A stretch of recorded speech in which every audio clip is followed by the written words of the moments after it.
afternoon, everyone, and happy lunch hour for everyone in the Eastern Time Zone. My name is Ryan Soroketti, and I'm going to be the facilitator and moderator of our discussion today. Here, we're going to be focusing on the state of HABs monitoring with a particular focus on innovations in HAB monitoring technologies. This discussion today is part of a broader webinar series that's presented by the Cleveland Water Alliance, as well as the Great Lakes Commission's Harmful Algal Blooms Collaborative. And we're all here with vested interest or experience in some capacity that identifies and recognizes the importance of HABs monitoring. Much of this is made possible through collaborations and partnerships, and you're going to hear the word collaboration quite a bit today.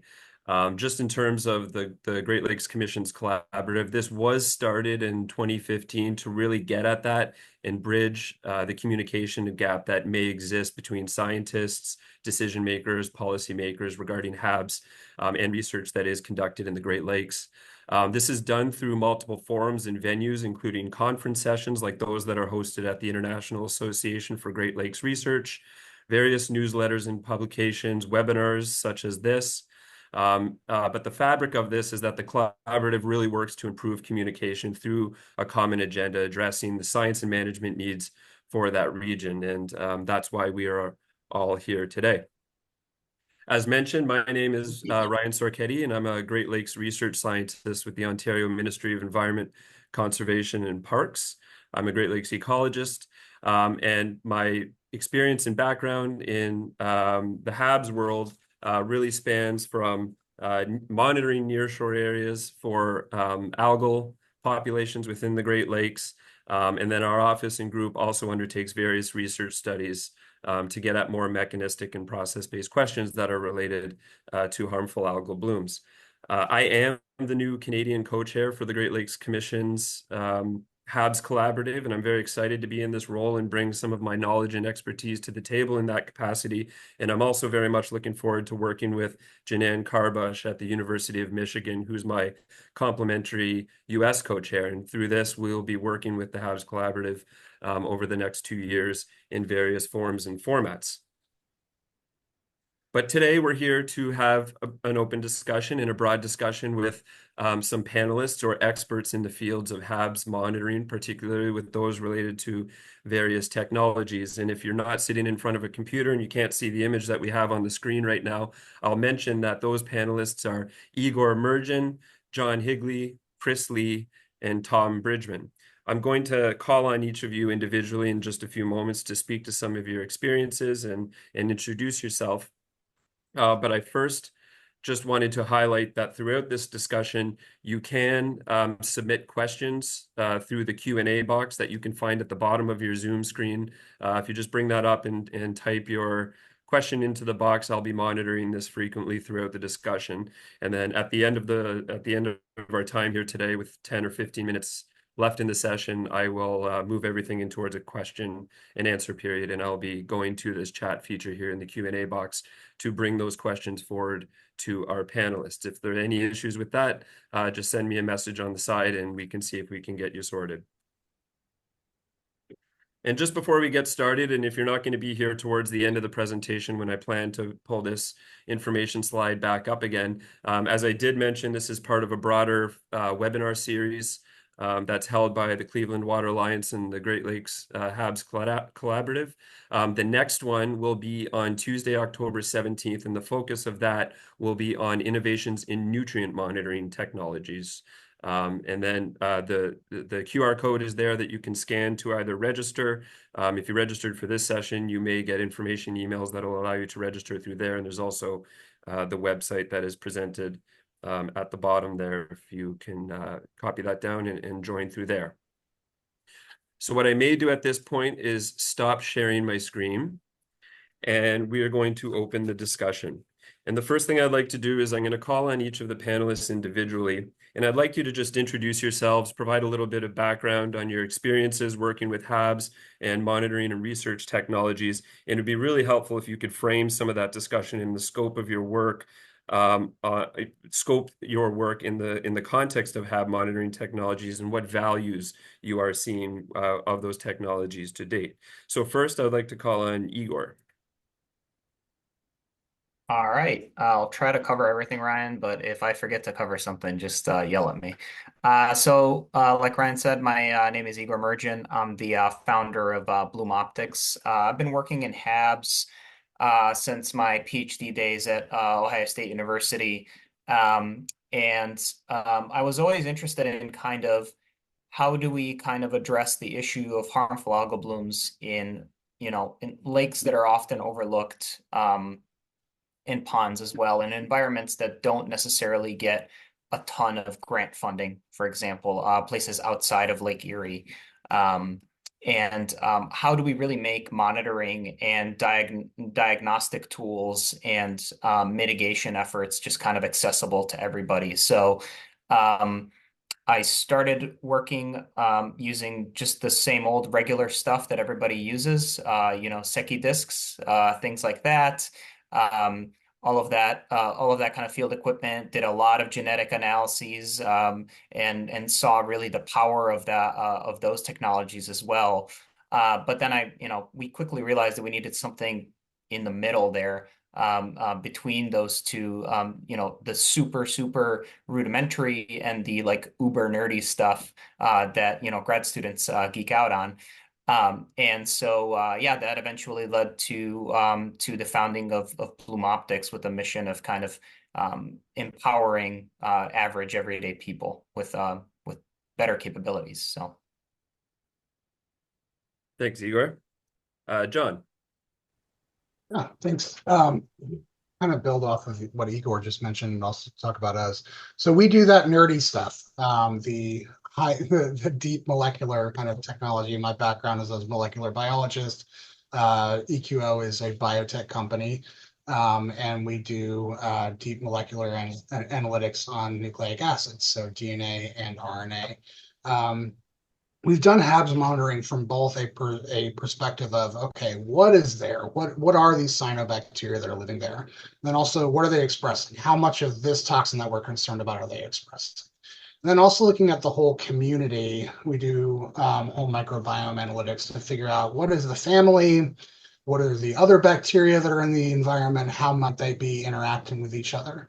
And this is to really kind of zone deep into like impact. What's the impact to human health? Where's it likely to go in the future?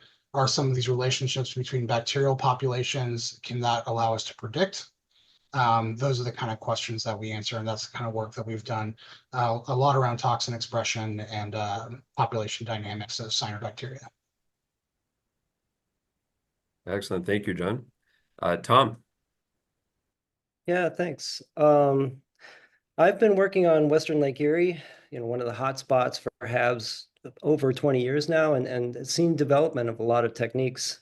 Early on, and when I was a grad student, we're mostly just looking through microscopes to identify what kind of algae were there and what kind of cyanobacteria were in the water. And then we had the early fluorometers that could identify total chlorophyll. And then fluorometers came along that could identify total chlorophyll plus phycocyanin, which is the pigment in blue-green algae. And now there's fluorometers that can identify different algal groups, diatoms, green algae, blue-green algae, and so on. And most recently, fluorometers that can do all that, but also add a physiological component that can measure the health of the cyanobacteria. So I don't develop those things, but I use them and I kind of talk with the developers about, things that would help development. So that's in the detection of cyanobacteria, and then in the detection of toxins, worked with, everything from the early ELISA kits. Now the development of faster ELISA, sort of handheld ELISA kits, and then watching from afar the development of deployable toxin measurements, the ESPs that NOAA and others are developing that can be tethered in the lake and automatically take a sample and analyze it and send the results up on the web. So that's all things that I've seen and worked with over time. All right. Thank you, Tom. Lastly, Chris. Yeah, thanks, Ryan. Yeah, I'm Chris Lee. My co-founder and I previously started another company that was on the other side of the coin. So we were making monitoring systems for commercial algae growers. So people who are making algae on purpose in ponds and reactors. And then we realized, okay, there's this huge problem with there's so many locations that are dealing with harmful algal blooms, and people are spending a lot of time going out there and sampling. And the other option is to use some of the sensor systems, which can be extremely expensive. So that negates the ability for the average person or group to use them. So we saw a real need for a device that would be buoy-based and dashboard-based, that would be very simple, that you could deploy to a lot of locations. And critically, it would need to be low maintenance because and low cost. The low cost is of course important, but the real cost is over time. How much time do you spend with these devices? So we saw a gap in the market for devices that would help you cover a lot of terrain, a lot of waterways. So we produced a device that can be installed in 20 minutes. It's buoy based. Everything is pre-assembled. Within 5 minutes, you can see it on the dashboard with alerting systems and things like that. So this is sort of the more course of the technologies in this group, but intended to cover that first line of defense out there in the field. And then after that, let's bring in more species identification with Igor system or bacterial colonies, different things like that that are more in depth. All right, very interesting. Thank you all for those introductions. So the common thread that I see running through this group is we're really all working towards preventing negative impacts to human health and the environment by way of exposure and occurrences of HABs. And we've come a long way. So traditionally and historically, it's been looking through microscopes, physically being there when a harmful algal bloom occurs. So you have to be there to see it or be out there prior during the precondition.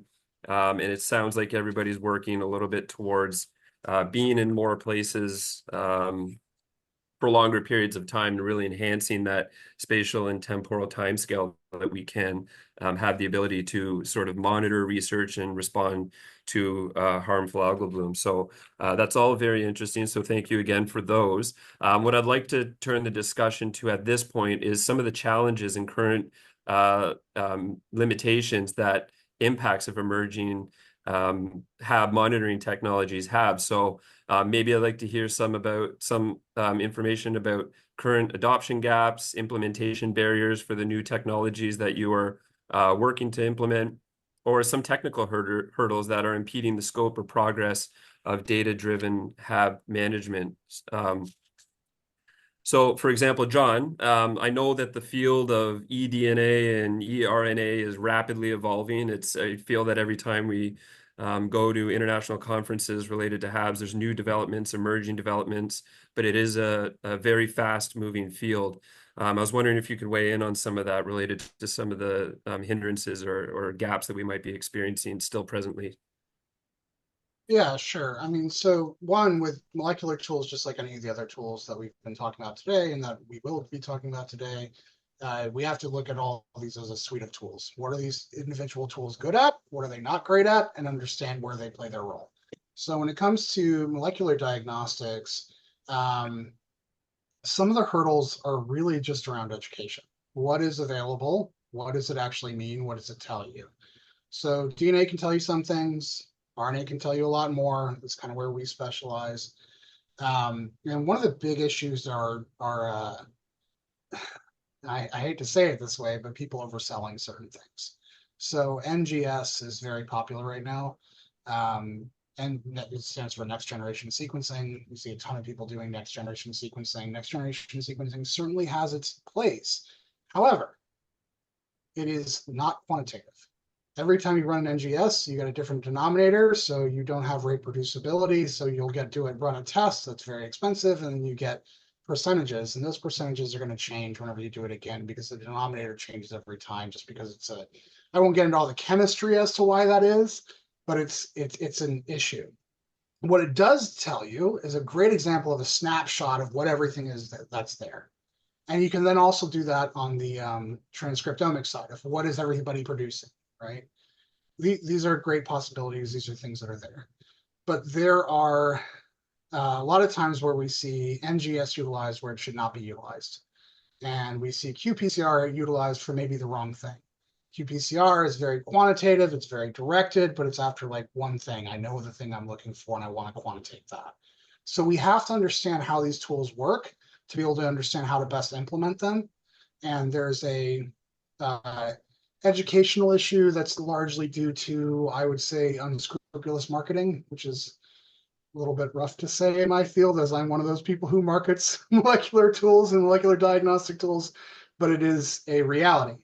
And additionally, one of the big hindrances to molecular diagnostics is that we have to understand that it has to be a combinatorial therapeutic. We all look at these, I'm sure we've all seen nature documentaries or like Cosmos or Planet Earth or whatever.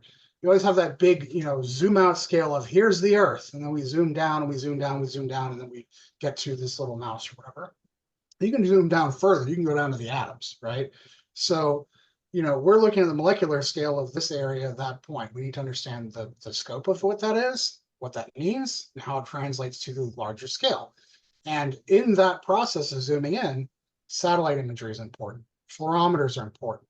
Protein, ELISAs, I can get into the technical issues of where ELISAs work really well and where there's some issues. There's so many technologies along the way. I think scientifically, we're at a moment where we have so many amazing tools, but finding a kind of cohesive theory of plan, a cohesive plan of attack is an issue. And I think that honestly is the largest issue because there's a ton of funding in this area. There's a ton of people who care about it. It obviously has huge impact to a huge amount of people. A lot of it has to do with figuring out a unified theory of attack and understanding and a large scope, like educational scope of what these tools are, the limitations are, what they do, what they can't do. And then ultimately from the detection side, diagnostics is great. It should go a step further. And it should also go to, okay, great. So we know where the problem is going to be. We know what it's going to do. We can minimize impact. Where's it coming from? How do we stop it from happening? Right. So, the reason why when you go to the doctor, you have a cancer scare, the diagnostics also ultimately need to lead to a treatment plan. And that's something that I think we have the tools for. It's just finding that unified theory and collaboration. Very interesting. Thanks for that. Just in terms of the limitations on some of those tools, where does the state of the science lay right now in terms of the reference information that we have to compare our environmental samples with what's known in terms of eDNA and eRNA profiles? That's phenomenal. So NCBI was originally put together for research for human health, but basically anytime anybody sequences anything, it goes into that database and everybody has access to it. There are a lot of companies saying we have this database. It's NCBI, everybody's using BLAST, right? So it's a great database. Like the depth of knowledge is huge. We have sequenced and have very good understanding of functional functional aspects of over 50 microsystem toxins at this point, as well as more endosomal toxins like saxitoxins and antitoxins that aren't released until the cyanobacteria lyses. We have very good depth of knowledge on what these things are and what they do. We also have an understanding of the different operon families of when they're turned on, when they're turned off, what causes them to turn on and off. I mean, there's always more to learn, but there's pretty good depth of knowledge in this field. Thank you. That's great. And if anyone else has questions for John, please feel free to drop them in the Q&A section. I'll bring those back up towards the end. At this point, I'd like to turn focus over to Chris a little bit, because I know that the technologies that you're working on are really striving to be in more places for longer periods of time, capturing the bloom, but also being there in the pre-condition, the post-condition, and the work that you've done is really striving towards increasing our capacity to be a little closer towards everywhere for a longer period of time. In doing that, are you finding any gaps in your ability to reach that goal? So Well, basically, we are seeing quite a lot of the same things that John mentioned. So um, you mentioned pre, during, and post treatment. That's kind of a slam dunk application where we can do really well. You can see high values in chlorophyll, phycocyanin, turbidity, you name it. You can identify that it's cyanobacteria, and then you can see a dropping. So that's great. What if things are kind of not that bad yet? That's when people are a little bit having trouble deciding, when do I care? I'm seeing these cool plots in the dashboard. I'm seeing, it's going up and down. Then where do I actually care, and where do I need to start taking measurements of species, of bacteria, of toxins? And then, zooming out a bit more, if I get a species and I see that, yes, there's microcystis, well, now I want to know, is there the gene that might be producing a toxin? So then then we see that there's a gene. Now I still don't know if there's a toxin. So that whole final answer is not there. So the in fields like this, where there isn't that final slam dunk, quite often people go towards a so-called evidence-based approach, where they say, okay, we don't have the perfect answer for you, but we have seen that when, for example, I'm just going to pull numbers out here, when the chlorophyll A is above 10 micrograms per liter, that associates with a higher percent, maybe a 70% chance of producing a toxin eventually. And people have done that kind of work. Things that come to mind is the government of Canada has had published something last year. The state of Kansas had a sort of a white paper. So I think we're in a position to take a bit of a step back, and this is sort of what John was alluding to, a unified approach, and say, look, we've got these values in this technology, we've got that value in this technology. We feel confident that we need to do something about the problem and spend a bit more money or effort or time on this. So whereas we don't have the capability now to give the final answer, I think we are in a position to start making kind of these lookup tables of evidence-based approaches, of procedures. Let's do this when that happens. Let's do that when this happens.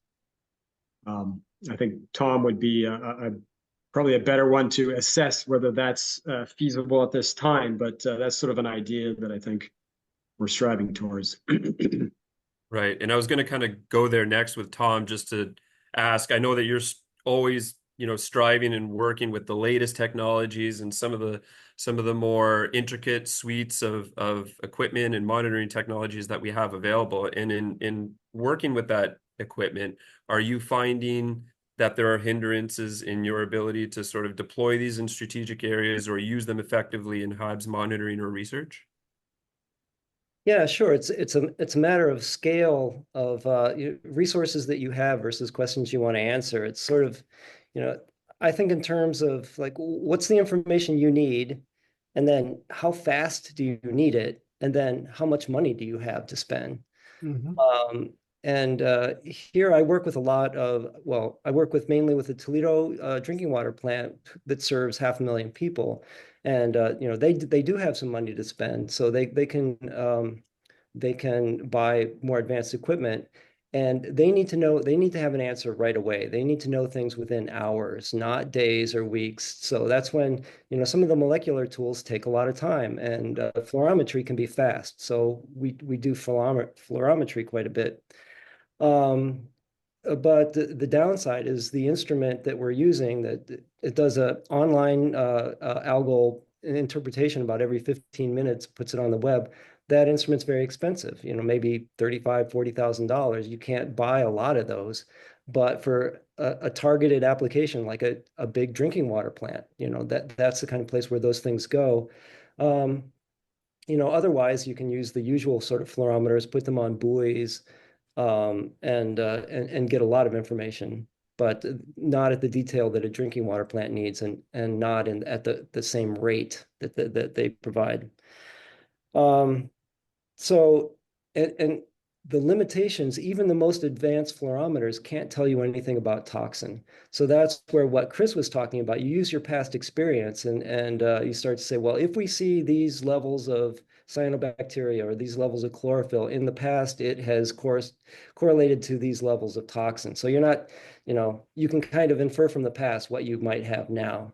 And that's because, the toxin measurement still takes time. That's one of that's one of the challenges we still have, is that it still takes time. It still takes some fairly advanced instrumentation to directly measure toxins. So you kind of have to infer it from past experience. I see. So it sounds like we're getting really good at collecting high volumes of data and information. And Igor, I could imagine that your machine learning applications and models and what you're working with automation and those machine learning efforts would require a high volume of data in order for those to be effectively sort of implemented for your goals. Even though the state of the science is progressing to the point where we're really good at collecting high volumes of data and information, are you finding that enough to develop the machine learning applications that you're intending? Yeah, so that's a really complicated question because machine learning is a very complicated field. But what we found is that, you can use machine learning as a very good way to kind of automate very simple, relatively speaking, tasks, right? So for us, it was basically taking 20,000 or so microscopic images of cyanobacteria, feeding them into a machine learning model, and helping the machine learning model basically learn how to classify and enumerate the cyanobacteria under the microscope, right? So like Tom mentioned, that used to be something that you would take a sample, ship it off to a lab, and somebody would look under a microscope and basically have a little counter and click on the counter and count for, that's all they would do all day basically, because everybody from every lake is sending multiple samples off to that lab, right? And there's huge backlogs. So by the time you sampled your lake and sent it off to a lab, it would be a week or two before you heard back on whether or not you had a bloom and what was in it and what was causing it, right? So it was really good for kind of like historic data keeping and kind of, planning for next year kind of response. It was never really meant to be something that you would say, I'm going to take a sample, see what's in it, and then I'm going to act on that information immediately, right? It was never that fast and that good enough. The beauty of it is that now that we're advancing so much in the hardware of like microscopy, right? Like we work with a company, Iolite, and they make these like, this is our microscope, right? That's how tiny it is. And it hooks up to your cell phone. And so all of the computing power is on the internet and on your cell phone through the app. And so you can equip basically anybody, whether it's a lifeguard on a beach or a citizen scientist or an expert like Tom. And you can equip those people with this ability to take photos in the field, and then they can analyze them with the machine learning aspects. And the really nice thing is about machine learning is the more people you get using it, the more information you have in your library, the better it gets over time in terms of accuracy. And so the real beauty of it is because you can do all of this through a cell phone, you can also add GPS locations to all of the data you collect and use your cell phone as the basically your field data sheet. So you can also add observations like, oh, I noticed that this beach was closed, that an alarm was raised. I also did some nutrient analysis back at the lab and I correlated this data. And then, but just by submitting that data, for analysis and uploading it to the database, it can basically automatically be incorporated and combined with higher instrument data like Chris's buoy data or John's genetic data, and we can build these huge data sets with minimal effort, basically, that then can be handed off to folks to use for predictive modeling, HAB forecasts, any of that kind of stuff, right? So the future is really kind of how do we make these observations and these analyses more rapid and more accessible to where you don't have to have a PhD to use these tools, and where the results are meaningful, right? It's one thing to give somebody a printout that says, hey, you have a HAB in your lake versus here's all of the data at your fingertips in graphs, in photos, in readouts that you can see basically in real time to tell you exactly what's going on this moment.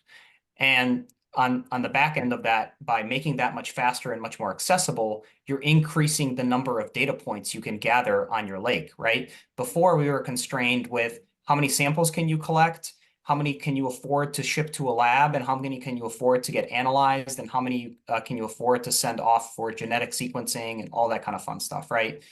By lowering the cost of that sample analysis and increasing the speed, you can cover more ground. You can decide strategically which samples you want to know more about. And you can basically get more people involved, so you don't have to hire as much staff. You can use citizen science and volunteers to handle a lot of your workloads, which ultimately gets to the point of kind of making it more possible to get this science out there outside of the folks with a ton of money to spend on expensive instrumentation. Yeah, thanks for that. That's very interesting, especially factoring in ideas like citizen science and things to overcome these challenges and barriers. And not to single out or point to any of the panelists individually, but does anyone else have any sort of low-hanging fruit or ideas or things that could be implemented to overcome the barriers that you are currently experiencing or that you foresee?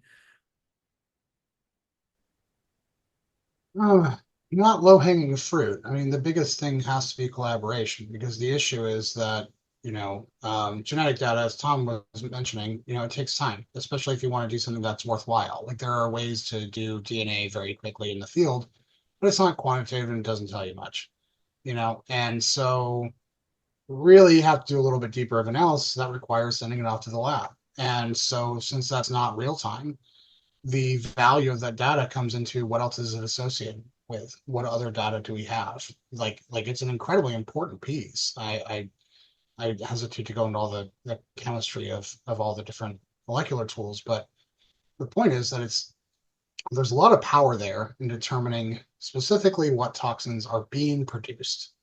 There's, what toxins are here, best to send off to get really clear answers on that, best to send off to get really clear answers on what's been produced, and to look at the total population from a semi-quantitative perspective using like microarray or a non-quantitative perspective using things like NGS. There's value in all these tools, but they take time and you're not going to get the answers right away. So you have to pair them with other data that is real time, that is on that point, to make them useful for things like, okay, what is this correlated with? Why are we seeing this? How can we prevent this from happening in the future? What was the impact or the potential impact of this event? That information only comes from it being, kind of in a larger model.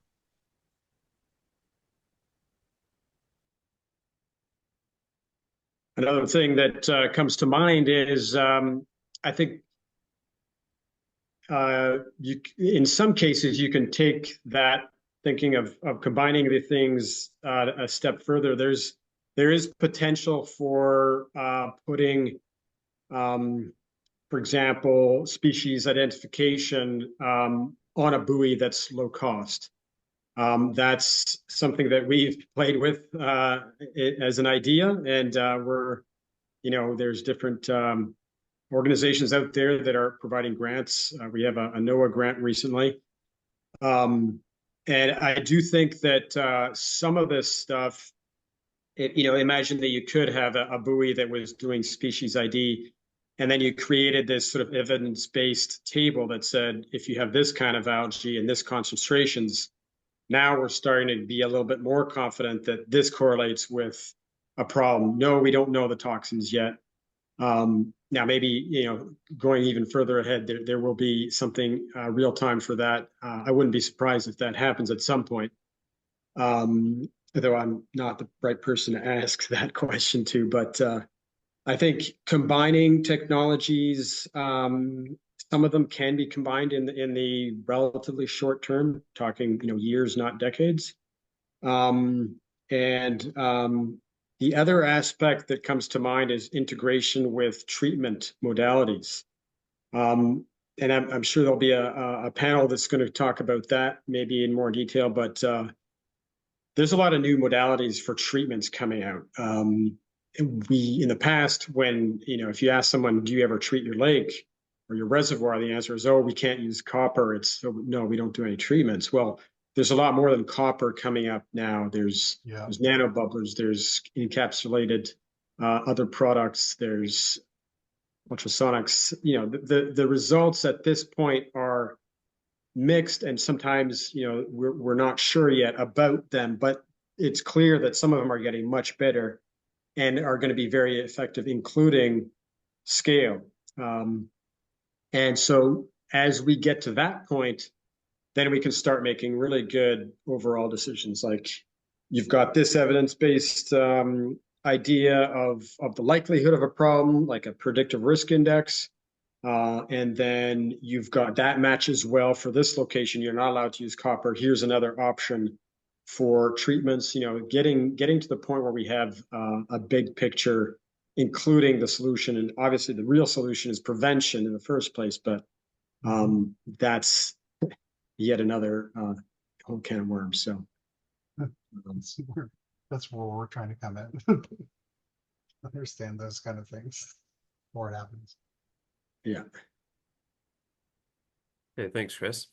So if anyone has any other questions for the panelists related to those topics, you can put them in the chat. But I'm going to ask the panelists to open your minds a little bit here and sort of envision what the future of HABs monitoring looks like. So maybe we'll start with Tom.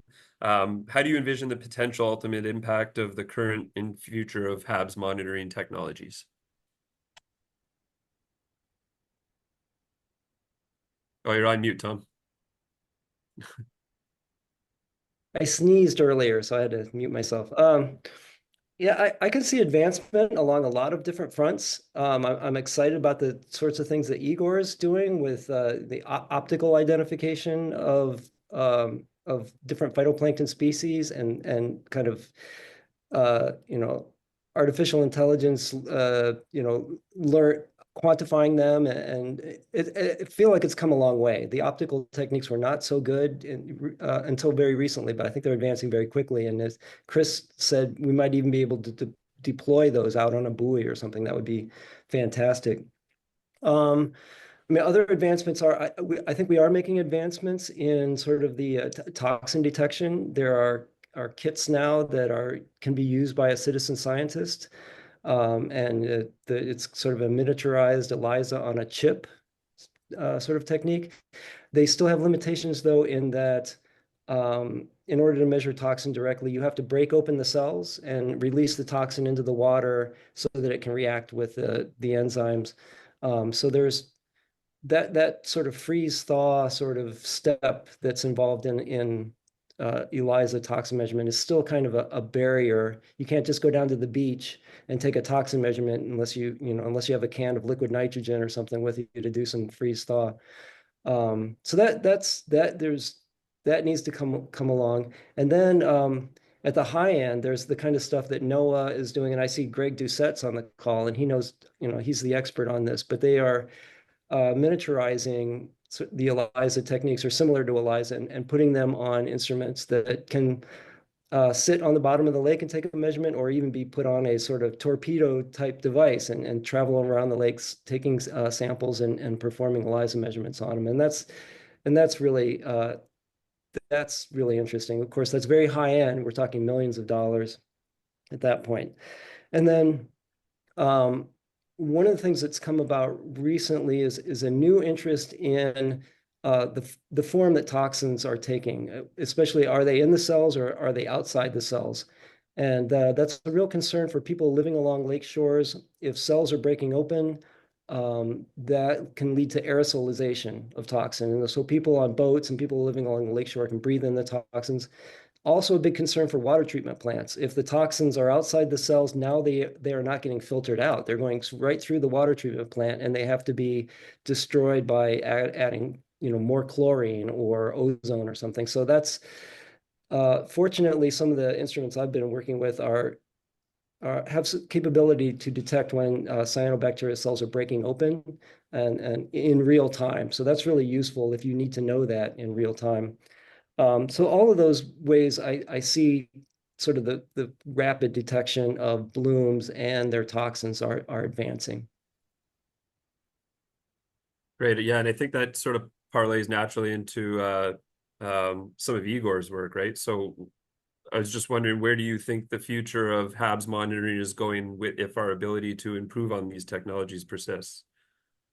Yeah, so I think I touched upon this a little bit when the last time I spoke about it, but I think ultimately it's kind of this ability to give people multiple options and tools to put into their toolbox so that they can kind of, you know, address their issues on a la carte kind of basis, right? So if you know your lake has HAB issues and you know you're looking into them, you may be more interested in what is causing those HAB issues rather than just just regular monitoring, right? So that's one thing, and the more options we give people, the better it is. So the more technologies we can leverage to answer those sorts of questions, the better we get at kind of understanding this crazy world of HABs around us, right? And the real key here is getting all of these instruments and all of these data sets to talk to each other. Having a repository where somebody can pick these things up off of a shelf and use them, and one unnamed lake in the middle of Alaska can decide, hey, we're going to get some funding. We're going to buy 3 different types of sensors, and we want all of that information to talk to each other and go into this repository. So ultimately, it's kind of like, socializing and making these types of monitoring techniques more engaging for the average person that volunteers at a lot of these lake associations. We work with a lot of groups that, they're, the biggest users and biggest contributors to their data sets are retirees that live on the sides of these lakes, right? Because they have all day and they look at the lake all day and they can note all of these tiny little observations and they pick up on a lot of things, right? So the closer we get to basically making it as as simple as we can to collect really, really high quality information, the closer we get to that holy grail of all of this data going into one repository where everybody can kind of access it and use it for high end science and answer all the tough questions. And then once we start answering the tough questions with monitoring, then we can start digging into what that actually means in terms of things like gene expression, toxins, all of that kind of stuff, and then eventually mitigation and hopefully solutions. Very interesting. Yes.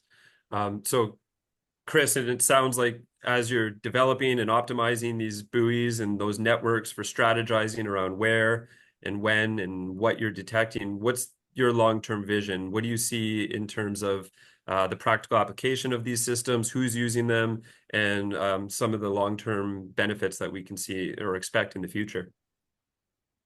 Well, I mean, as far as who's using them, it's anyone from drinking water utilities or the big one for sure, states, counties that are responsible for waterways. It could be the USGS, it could be others. Of course, lake associations. Yeah, that's kind of in order of willingness and ability to kind of spend money on the problems, I think, and being able to address them directly. So I think the more you can, as I think we're all kind of converging on, the more you can combine these. I think part of it will be combining the data without having to combine hardware. But I do see the ability to have individual hardware things, objects doing more. Pretty much anything that can be built, for $1 million, eventually can be built for 110. So it's a matter of time for a lot of these things. You start looking at things like microfluidics, and you've got problems associated with that, biofouling and whatnot. But I think there's a lot of solutions, and the main thing is, even before you get those hardware improvements, let's try to get answers to the burning questions, which the burning question isn't tell me the details of what I have. The burning question is, am I okay now? You know, I didn't like what I saw yesterday. Can I get to where I'm happy with what I'm seeing today? And quite often that can have a black box aspect to it. We don't really know what we're doing exactly, but we know that these things helped, and this you know, we're in a better situation now. So yeah, we'll keep striving for the perfect items, you know, sensors and stuff like that. But I think we can get a better big picture as well. We're looking at one of the things that we're developing with NOAA is the ability to distinguish classes on a continuous in situ device, classes of algae like the 5 major group, or you know, maybe some more discrimination than that. And so it's a development in progress. We don't know the answer as to whether we'll get there or not, but there's a lot of activity happening. So I think and again, I'm going to emphasize that it's happening on the mitigation side and the treatment side too. I'm really excited about some of the stuff that's happening there, and working with those teams as well. Excellent. Thank you for that. So we are having a number of questions arrive in the chat here. And before I turn it over to those, I was just wondering if any of the panelists here had any final thoughts or something that they wanted to mention before we move over to that, and encourage those who have questions to continue putting them in the chat.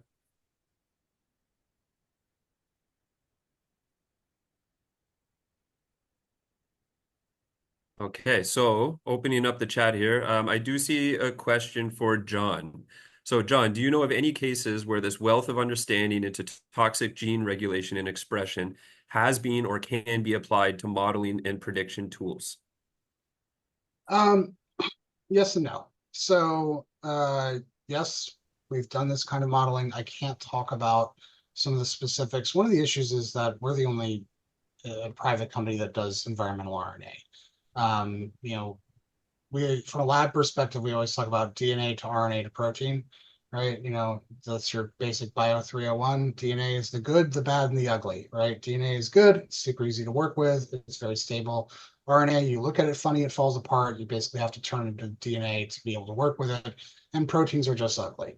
There's too many of them. They're very complicated. They all bind differently and whatnot. So when we talk about like tools so if you want to look at toxin expression or the amount of toxin, the DNA doesn't tell you much. It's a big family of genes. A lot of different species have kind of the same family. What matters is what is actually expressed. So that's where the RNA comes in. This is a great proxy for how much toxin is actually expressed, because this is the signal saying, hey, produce this toxin. And we can get very specific with it, and we can get very quantitative with it. Super helpful. Proteins, that's the actual toxin, what is expressed. So when we look at the proteins, you can do an ELISA. There's some issues with that because, again, proteins are complicated. And there are 50 of these microsystem genes, these microsystem toxins. They're very, very closely related. So the specificity of the ELISA is not perfect, but they're pretty darn good. And ultimately, you look at mass spec where you're pulling them apart by amino acid to exactly say this is what this toxin was. So these are kind of the suite of tools, just a general overview. So we talk about where has this diversity of expression been utilized.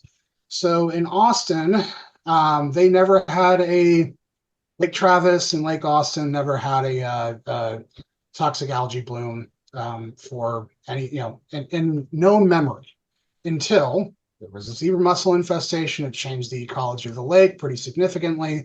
All of a sudden now they're getting toxic algae blooms every year.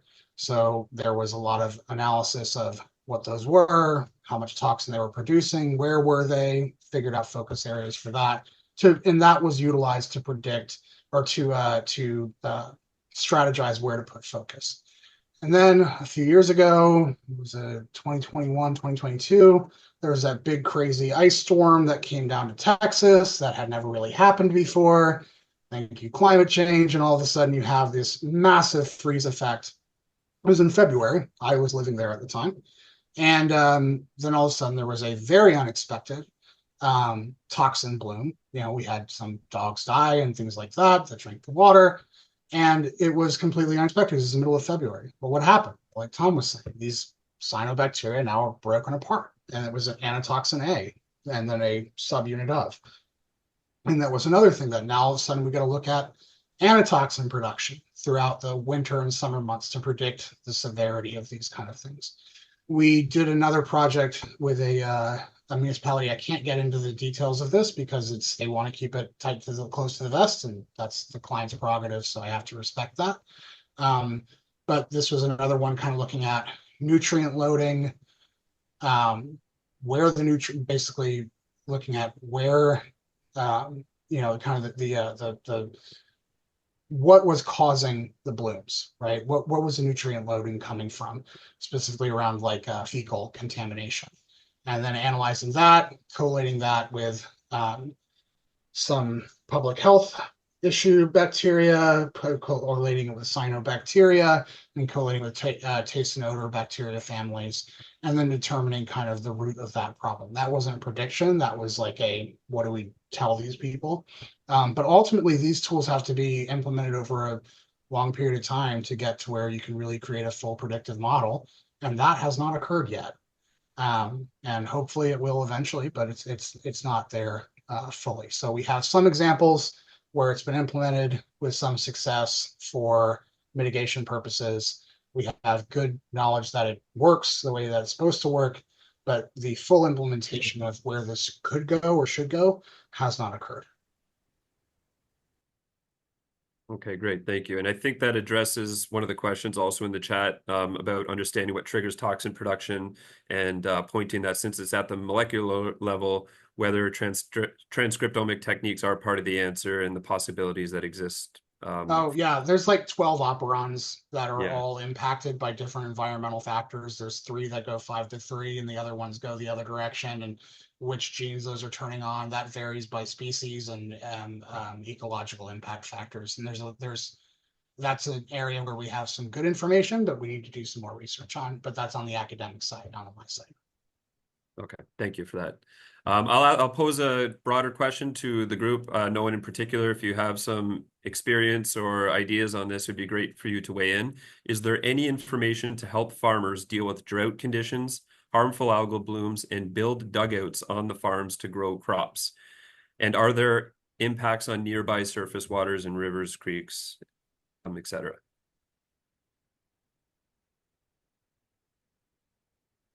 That's a tough question. You're asking a bunch of algae people about farming.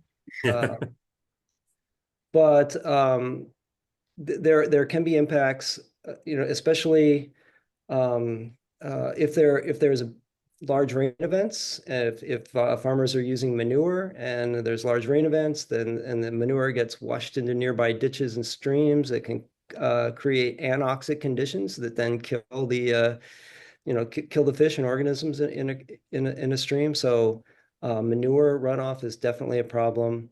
The question about dugouts, is that meaning retaining water on the farm? Maybe that's something that is being implemented. In the state of Ohio, there's a big program to create wetlands to hold water running off from farms and process that water so that muddy nutrient-laden water goes in one end and clear water comes out the other end of these wetlands. So that's a big program.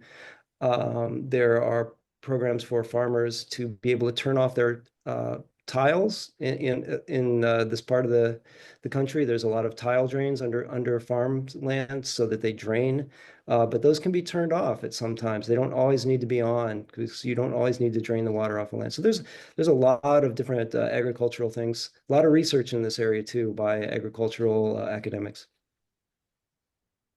Great, thank you, Tom. There's a specific question for Igor. How do your clients decide when a sample indicates a bloom? So I guess what defines a bloom in that perspective, and how are people deciding from the tool that you have what constitutes a concern or an alert for more action? Yeah, so the annoying part of this is that each state, each municipality, each country has their own criteria for what is a bloom or what data they're going to use to judge whether something is a bloom or not. So what we do is we basically use the size, shape, and classification of each colony that we identify using our machine learning model, the AI, to basically estimate the cell count on a per genus level. And so basically what you get with your report is this is how many colonies we detected from this genus, and this is the approximate cell count that the model has extrapolated out on a cells per milliliter level. We're also working on incorporating biovolume into our measurements, which is basically just a geometric representation of the total volume taken up by cyanobacteria, which is something that some places use. So ultimately, it's a question of how do you want to work with your local health department. The best way that we found so far is basically you run the sample yourself, you get the results, and then you forward those results to your local health department and you say, this is what we found today. Should I be taking any action? And because of that, we basically flag every sample submitted that even has one cyanobacterial colony as a HAB tag that basically says, this requires your attention. Please look over these results, forward them to your local health department, and so forth. So the key there is, giving the clients the data they need in terms of cell counts, but also working closely with your local health departments and your local public health authorities to make those decisions. Yeah. Okay. Thanks very much, Igor. There's one more here that I think if someone has an idea on how to answer relatively quickly, I could send the rest through email to the panelists to see if anyone's able to answer. But the last question is, modelers want to ground truth their modeled HAB results. So for example, the biomass using real observational data. Often people are using satellites as the source of real data. Is this acceptable? And if not, what would be the best or most suitable method to do these comparisons? And again, this isn't at anyone specific. So, yeah, Tom, go ahead. Well, I'll just say one thing real quick on that. If you talk to people who do remote sensing, they will say that ground truthing is not ground truthing, because you're taking a sample from a body of water. You're just grabbing a sample of water, and the water that's 10 meters away could be different. So your subsample that you're taking may not be exactly representative of ground truthing. So ground truthing is kind of a subjective term. Whereas the satellites are integrating over pixels that may be 300 meters square, something like that. So which one is better kind of depends on what you're looking for, but I wouldn't say that ground truth is always the absolute truth. Yeah, I 100% agree. This is the issue of when I was saying about zooming out and zooming in, right? So what does it really mean? It depends on what the answer is that you're trying to get to. And there are, again, from satellite imagery is great. They're getting better. There's aerial photography. There's in-water, ROVs. There's fluorometry. There's ELISAs. There's molecular biology. There's so many great tools at our disposal. They all tell you different things. Taking a water sample at an individual location does not tell you that much, unfortunately. Yeah, and just to piggyback off of that, we started Bloom Optics as, and when we first started, we were looking into using drone imagery and hyperspectral and multispectral imagery to take aerial photography and map blooms and things like that. But Tom and John are 100% right. It's hard to say, this 300-meter pixel represents this one data point. But the nice thing about ground truthing is that it's getting better in that, with like instruments like with Chris's buoys or our instrument, you can cover more area and get more representative data to then maybe it's not ground truthing, but it gives you more apt comparisons between the two technologies, right? With our technology for the price of testing, 10 to 20 samples in a laboratory, you can test unlimited samples during the course of the summer. So you can collect 100 samples instead of 10 every day and run them through the system. And, that all of a sudden becomes a little bit more representative of the total body of the lake, right? Of course, that gets into the issue of getting out to those sample locations to collect the samples and everything like that. But we're getting better, and satellites are going to be improving. quite rapidly, hopefully. And those imaging techniques, those pixels are going to get smaller, hopefully, and they're going to get more representative on more localized locations. So those technologies are very much improving. But right now, as it is, like John and Tom said, it's not a one-to-one relationship. Excellent. Okay, first I'd like to thank the panel experts very much for your time today, sharing your knowledge, experience, insights. I'd like to thank everyone for joining. Again, please tune in to the final webinar in this series that's hosted by the Cleveland Water Alliance and the Great Lakes HABs Collaborative. Again, it's on Thursday, October 17th, and the topic of that one will be innovations in nutrient monitoring technology. So have a great afternoon, and thank you all very much for your time today.